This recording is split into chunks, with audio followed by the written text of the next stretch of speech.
First, I need to apologize to you. I'm so sorry.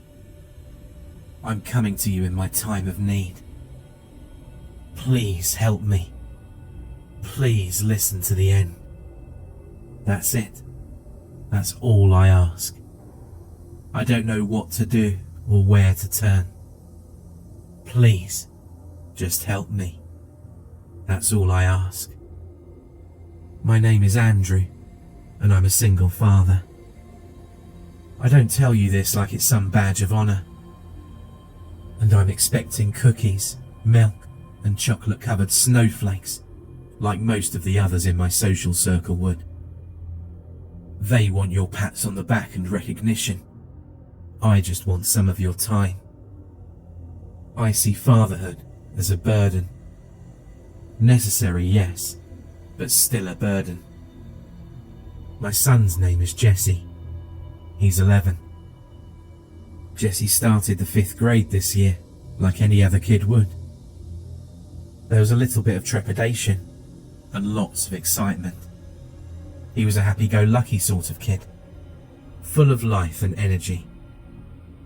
All that changed after he met Stan on Tuesday. Stan was a late addition to Jesse's class, a transfer student from another district. Jesse's teacher sat Stan next to Jesse. When I picked Jesse up after school on Tuesday, he told me that Stan was his new best friend. He wasn't acting like himself though. He was pale and sweaty. I took his temperature, but he wasn't running a fever. I asked about his day, and all he would tell me was that Stan was his new best friend. Stan's my new best friend, Jesse would say. I know. I can't wait to meet him, I'd say back. Dad, Stan's great. You should meet him. He's my new best friend. The best in the world. We must have had this same conversation 1,000 times that night. When I tucked Jesse into bed, he looked up at me with tears in his eyes. He put his little hand in front of his face and wiggled his index finger, telling me to come closer. I bent over him, and he put his hands to either side of his mouth. You know, the little kid way of telling a secret. Well, I turned my head, and he whispered something into my ear that chilled me. At the time, I didn't know why it chilled me, but it did. He whispered, "You believe me, right, Dad?" I sat back up and looked down at him. "Believe you about what, bud?" "Stan," he said. "Stan's my best friend." I nodded and took his temperature once more. Again, he wasn't running a fever. I went to bed, but couldn't really sleep that night. On Wednesday, when I pulled up to the school to drop him off, he got this really weird look on his face and told me that he didn't want to go in. "Are you feeling sick?" I asked. "No," he said. He was chewing on his bottom lip like crazy. This was something else I'd never seen him do. "No, I need to go to school." He opened the car door and got out. No goodbye. No I love you. Nothing. He trudged up the front steps of the school with his head down. I let off the brake and turned away to drive to work. A little boy was standing right in front of my car. 2 more seconds and I would have run him over. The boy was pale, with a mop of blonde hair that was almost white, and bright blue eyes. He knocked on the hood of my car twice, waved once, and walked up the stairs to school. When I picked Jesse up after school on Wednesday, he looked a lot better. He was a tiny bit paler than normal, but he seemed happy. He told me all about his day. He told me about dinosaurs and music and math. and then he told me about recess. And then, after math period, we had recess. Dad, you'll never guess what I did today at recess. Tell me, I said, smiling to myself as I'm driving. I'm thinking tag, football, keep away. All the things I remember the boys doing at recess when I was that age. Something benign, something normal. I joined a church. I frowned. A church? At recess? Jessie nodded. The Church of Stan. I thought it must be some sort of new make-believe game that the kids were playing. What's the Church of Stan? It's Stan's church, Dad. Jessie laughed like I was the silliest person in the world for asking that question. What do you guys do, though? You know, as members. Lots of stuff. Today, though, we just listened to Stan talk. He was saying some funny words, and I got sleepy and dozed off. A bunch of us did. I pulled into the driveway at home, and we got out. Was that it? I asked. Things sounded weird for sure, but the kids didn't seem to be doing anything wrong. Stan gave us flyers too. Jessie pulled out a crinkled up piece of paper and handed it to me. It was a piece of manila paper with 3 words written in black marker. Church of Stan. Again, weird, but nothing wrong. I just thought the boys were playing make-believe. I was wrong. When I picked Jessie up after school yesterday, I could tell that something was very wrong with him. He looked panicked and scared. What's going on, champ? I asked, reaching out to feel his forehead. No fever. We played the soul game today, he said. Jessie's head was on a swivel. He couldn't sit still. He kept looking all around as we headed home. The soul game? I asked. Jessie just nodded and kept trying to look everywhere at once. Beads of sweat dotted his upper lip. What's the soul game? Jessie shook his head no and said nothing. Jessie, what's the soul game? I told him I didn't want to, but he said he wouldn't be my friend anymore if I didn't play. Who wouldn't be your friend? Where were the teachers? Jessie started breathing harder, but still answered. It happened in the church, he said. And then he whispered, teachers aren't allowed in the church. The Church of Stan? I asked. Jessie nodded, and a tear slipped down his cheek. What's the soul game, Jessie? I'm your dad. You tell me right now, and I'll take care of everything. I can't tell you. I can't. The rules are bad. They're so bad.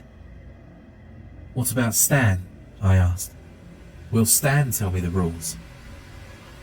No! Jessie screamed this and scared me half to death. Don't ask him the rules. Please don't, Dad. Please. I pulled into the driveway, scared and confused. Promise me, Dad. Promise me, promise me, promise me, promise me, please. Jessie was bawling now, terrified.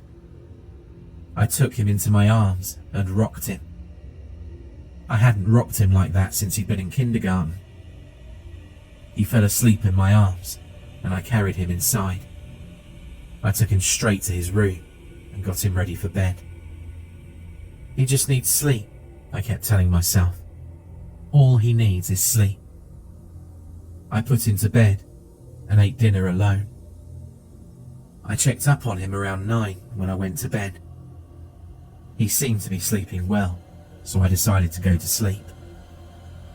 I woke up to him screaming at the top of his lungs, 18 minutes after midnight last night. I ran to his room, but he wasn't in his bed. I turned on the light, and Jessie came flying out of the closet, like something was chasing him. He latched onto my leg and kept screaming. I tried to calm him down and ask what was wrong at the same time. He wasn't making any sense. He kept screaming about the soul game. He was impossible. I kept asking what that was, but he wouldn't tell me. I tried to put him back to bed, but he'd have none of it. Finally, I just took him to my room and he slept in my bed. He fell right to sleep. I was lying on my side, watching him, stroking his hair, when his eyes popped open and he stared right into mine. "I'll tell you the rules after school tomorrow, mister," he said.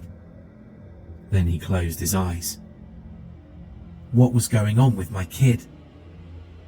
In the darkness, I stared at the ceiling for a long time before rolling over onto my side and staring into the bathroom. You know how when you're on the edge of sleep, sometimes your leg will kick and jerk you awake? Or you'll imagine that you're falling, or that you've just tripped over something and get jerked awake. That happened to me all last night. Only I kept being ripped from sleep by seeing something in the doorway to the bathroom. Every time my eyes would start to slip shut, I'd see the dark outline of something large in the doorway and wake up with a start. Of course, nothing would be there, and I'd start falling asleep again. The outline would appear in the doorway once more, but it would be closer to me, like it had taken a baby step. Over and over this happened until morning. This morning on the way to school, Jessie seemed out of it, lethargic. I felt the same way. I was even more exhausted. I thought of asking Jessie about what he'd said right before he fell asleep, but I couldn't. I was afraid it'd send him into hysterics again, so I left it alone. I drove him to school, and he didn't say a word the whole time. He was acting like a robot, listless, unemotional. I got a call shortly after dropping him off to come pick him back up. He'd vomited in class. When I picked him up, he was the same. I asked him several questions, but he only gave me grunts in response. The plan at home was to get him changed out of his dirty clothes and then take him to the doctor. He didn't say anything until we pulled into the driveway. "Can Stan come over today?" he asked. He stared out of the windshield at the garage door. "You're not feeling well, bud, and do you really want him to come over?" I wanted to meet this kid, but it didn't sound like Jessie wanted him over. I, however, wanted to get to the bottom of things. "Yes," Jessie said. "Okay," I said. "Do you have his parents' number?" He already asked his parents, and they said it was okay. "We have to wait until he's out of class, and I'd still like to talk to his parents." "Okay." Jessie got out of the car, and we walked into the house. I started to ask him how I was supposed to talk to his parents if I didn't have their number, but someone knocked on the door. I was still standing right next to it. I opened the door, and standing on my front step was the pale little boy with the blue eyes and mop of white blonde hair that I'd almost run over on Wednesday. A little girl stood next to him with the same complexion. "Yes?" I asked. "Hi, Rue," the little boy said. "Is Jessie home?" The little boy standing on my front porch shouldn't have known that name. It was my nickname from college, created on a drunken night amongst my buddies, the second half of my name. "No," I said. "That's fine," the little girl said. "My name is Devin." and you already know my brother's name. Stan, I said. The little girl covered her mouth and giggled.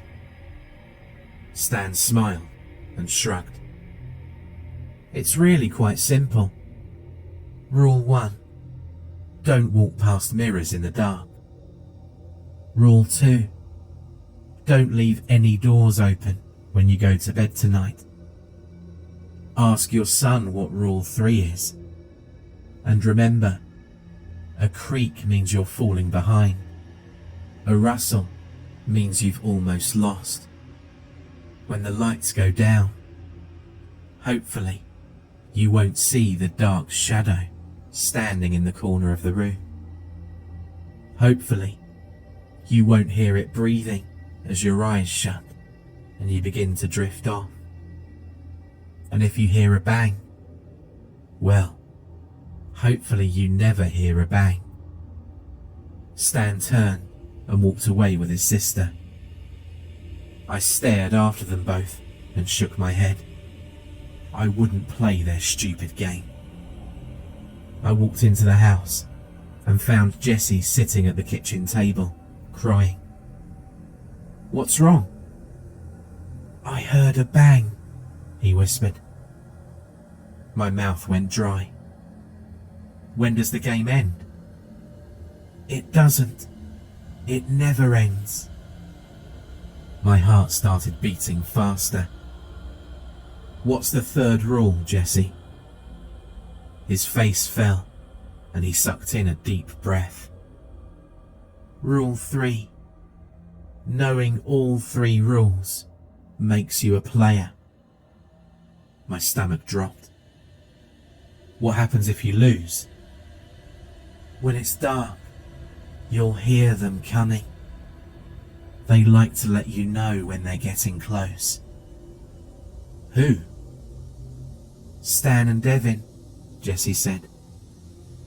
They'll reach out through the mirrors or open doorways and drag you through. How do you win? You win if you tell more people the rules to the soul game than the person that told you does.